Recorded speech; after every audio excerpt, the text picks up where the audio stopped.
मेरी तो खुद की ज़िंदगी ऐसी थी कि यार 9 से 5 का रूटीन था, जहाँ रहता था और जहाँ मेरा ऑफिस था उन्हीं 2 जगहों पे आना जाना था। और बीच में वीकेंड जब भी मिलता था तो पहुँच जाते थे किसी कहते हैं एक्सोटिक स्पॉट पे। ज़िंदगी उतनी दिखती थी।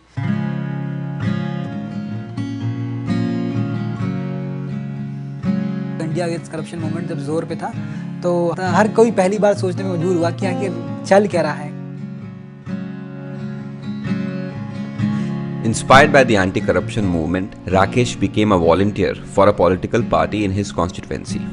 He was given the task of visiting as many households as possible and collect ground-level problems of people.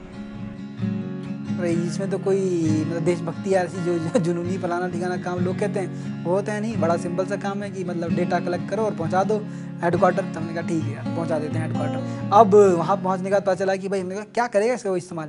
तो वहाँ पर हम उसने बैठा के दिखाया कि देखो यार मेरा ही क्षेत्र है, शहरी इलाका है, 50 किलोमीटर स्क्वायर का है, इसमें 2 से 3 लाख लोग रहते हैं। अब हर जगह कहाँ क्या कमी रह गई ये तो मैं मतलब यहाँ बैठे बैठे प्रेडिक्ट नहीं कर सकता। तो जहाँ जो कमी रही होगी जब मैं वहाँ स्पीच देने जाऊँगा तो उन्हीं चीज़ों का इस्तेमाल करूँगा। But Rakesh wondered if such ground-level information could actually be used for a wider purpose beyond just helping someone in his election speech. What if every common man could raise his voice every time he saw a problem? जैसे आप आपने road देखी, अब road में आप उस road से आप हजारों बार चलते हैं, आप भी क्या मतलब 10,000 लोग और चलते होंगे, वो गड्ढा है ना।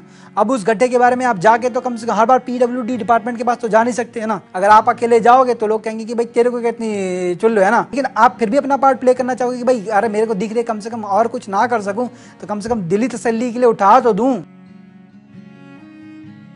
अब मेरा तो दिमाग इतना भी चमका कि यार जो मैं काम कर रहा हूँ यार वो तो फॉर्म फिलिंग और क्या कहते हैं स्मार्टफोन ही कर सकता है। For the next 2 years, Rakesh kept on working to execute his core idea of replacing physical surveys with smartphone-based inputs, so that citizens could raise their problems whenever they spotted one. It wasn't an easy job.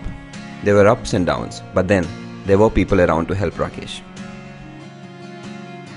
कई लोगों ने मदद की, दोस्तों ने मदद की। जब लोग हुए तो दोस्तों ने मतलब बोला कि यार क्या होता है, चीज़ सही है, थोड़ा एफर्ट लगा, बाकी ज़िंदगी में कर भी किया। सबसे बड़ी कहानी तो ये कि यार और कुछ फॉल बैक करने को था नहीं, है ना।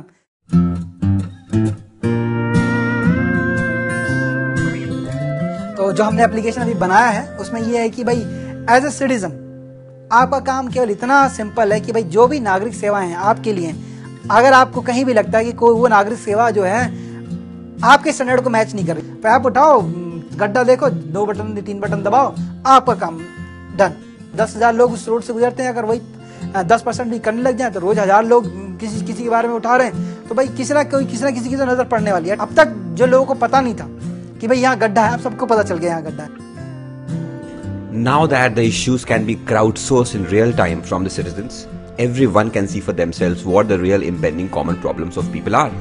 This will help government know immediately what problems to address. This will help activists pick up the right cause to fight for. This will help the media pick up the right story to highlight. आज तक अपने दोस्तों के सामने क्रिप करते आए थे, आज तक अपने कोलीग के सामने बिना डेटा के बहस करते आए थे। अब डेटा के साथ घर में क्रिप कीजिए, कोई दिक्कत नहीं, हमें कोई परेशानी नहीं है। दोस्तों के साथ भी कीजिए, कोई परेशानी नहीं, लेकिन क्रिप करने के साथ साथ थोड़ा सा काम भी कर देना। आपको जहाँ समस्या दिखे, दिल कहता है उठाया और उठाया। तो व्यवस्था में भागीदारी हक की नहीं जिम्मेदारी भी है।